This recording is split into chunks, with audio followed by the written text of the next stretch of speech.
Well, good morning or good afternoon, good evening, whenever you're watching this. We're glad that you could join us today. I have my helper, Brianna, with me, and we're going to be talking about whether you allow your love to overcome your fear or you allow your fear to overcome your love.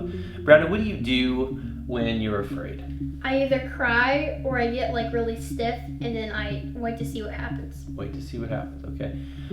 Have you ever allowed or have you ever acted in your fear and lived to regret it?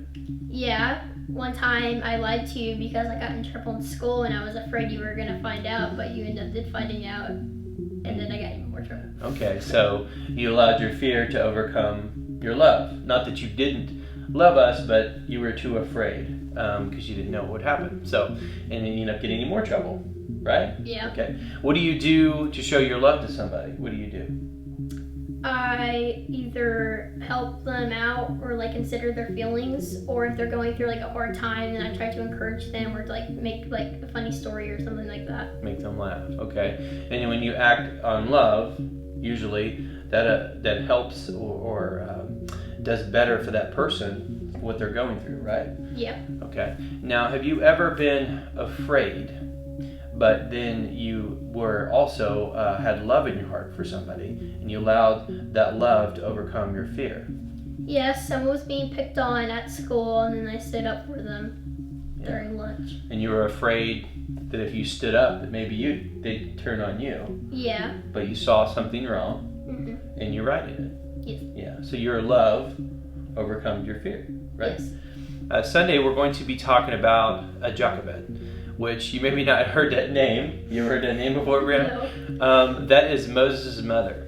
And a proclamation had been pronounced in Egypt that all Israel boys born were supposed to be thrown in the Nile. And Jochebed was in Egypt at the time, and she had a son whose name would be Moses. And she saw how beautiful the boy was, and she hid him. And she hid him for 3 months.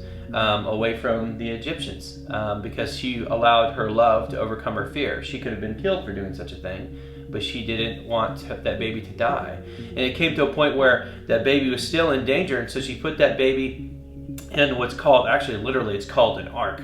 The word that's used there for the baskets is the word ark, which is only used one other time in the whole Bible to talk about the ark that Noah built.